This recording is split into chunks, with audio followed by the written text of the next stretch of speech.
Vande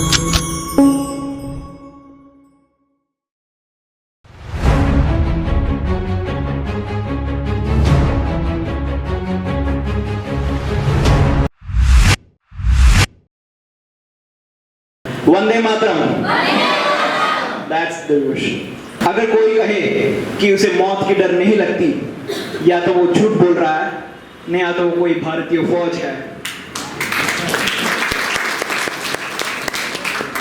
It is my absolute privilege, pleasure and honor to introduce you all to the man, the myth and the legend himself, Colonel Deepankar Ghosh sir. Colonel Deepankar Ghosh sir was born in the Indian Army, started when he joined Sainik School, Purulia in Paschim Bengal on 11th January 1963. After graduating from Sainik School, he cleared SSB and joined the National Defence Academy, Pune on 15th of July 1970 and graduated from NDA on 16th of June 1973.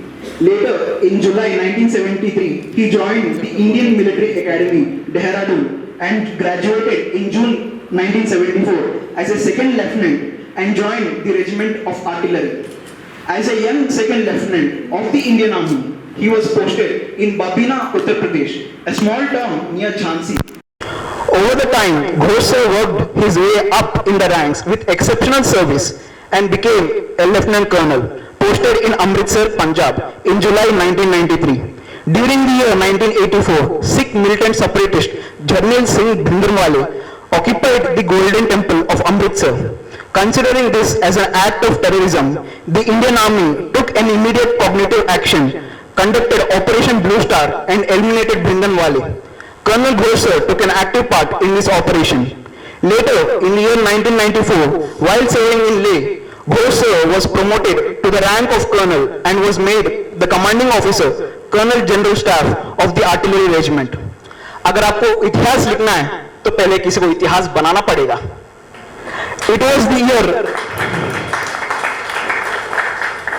year 1999. Pakistan betrayed the winter truce and infiltrated into the Indian border illegally and occupied the strategic mountain peaks in the region of Kargil, Dras sector.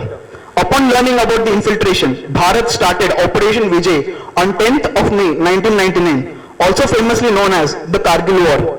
Colonel Deepankar Ghosh sir took an active part in this Operation Vijay.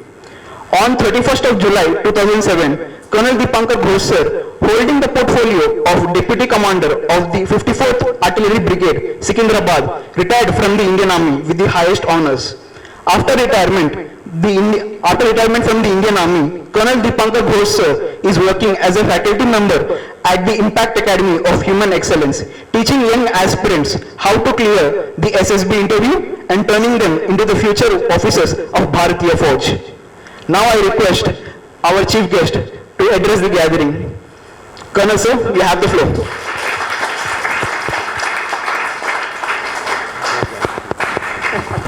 Good afternoon, ladies and gentlemen.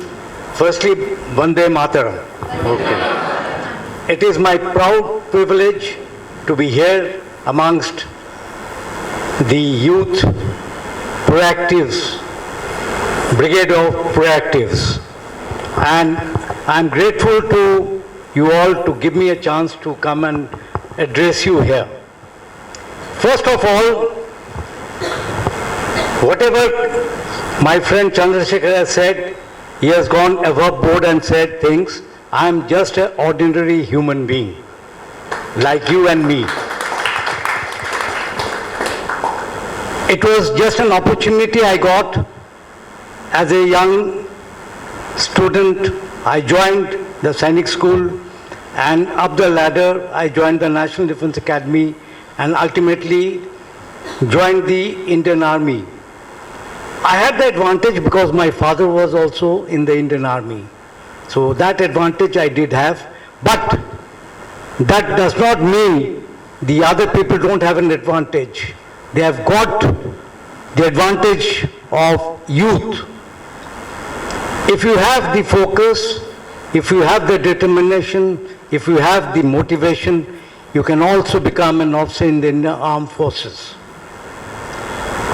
The youth today looks for a career in the engineering, in the medical, but I would say there are various other careers which the youth should take on. But there is a problem also.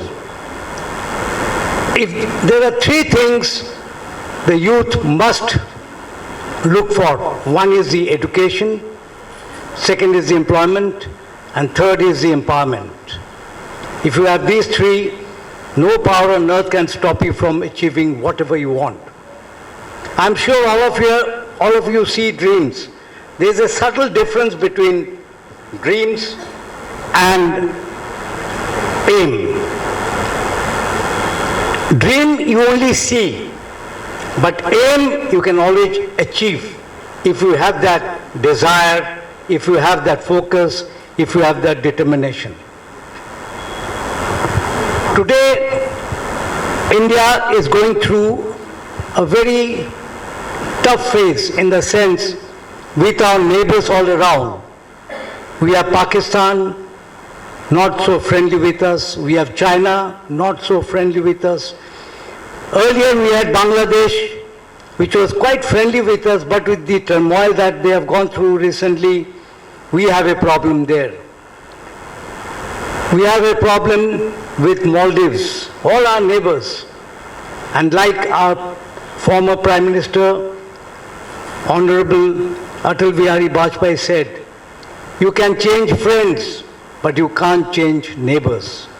Therefore, we got to stay along and try and build up friendly relations with all our neighbors. Who can do it? It is the youth.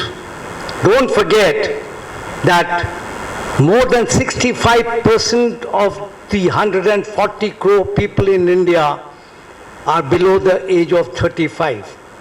And that is our strength.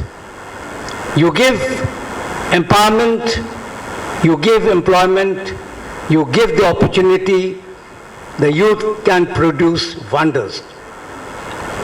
India needs youth to develop, and to that, the country must offer opportunities. If you get the opportunity, you must do it and grab it at the earliest opportunity. Now coming to the problem areas that India is facing today, one of the biggest problem area India faces is the corruption, number one, unemployment. Then we have the problem of overpopulation. We are the most populated country in the world today. And out of these population, don't forget 65% is below the age of 35, and that should be our strength. The youth should join hands, be united, and try and build up a new India, free of corruption, free of politics, and we must go whole hound to achieve what India has not been able to achieve today. Even after 78 years of independence, our country is still a developing nation and not a developed nation. There are a lot of reasons for the same. But to be a developed nation, who can do it? It is not us. We are now a spent force. It is you, the youth, who can do it. If you have that patriotism in you, the youth can take this country to the developed nation category. For this, our Honorable Prime Minister, Mr. Narendra Modi, is trying, and he has got that thing in him that by 2047, India will become a Viksit nation, and that is developed nation. I don't think I will be alive till then to say it, but I would have been the happiest man if I could see India as a developed nation. Don't forget, in 1945, Japan was devastated, Nagasaki and Hiroshima. But today they are a developed nation because of the youth. They have developed the country. They have got that patriotism in them to develop the country, and they are now a developed country. Therefore, my earnest request, and I urge all the youth sitting here, you can do it if you have the will, and you must do it for the sake of Bharat Mata. I hope I have been able to convey certain aspects to you, and it is a great honor to be here to see you all.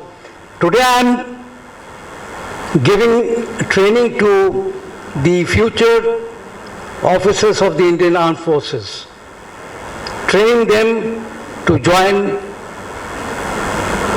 the National Defense Academy or the Indian Military Academy or the Officers Training Academy, and it is a course of 5 days actually that you have to go through and get through the Services Selection Board. I am looking after one part, so I can assure you, anybody who wants to join the Indian Armed Forces amongst you, even the ladies, I assure you, I'll give you free training.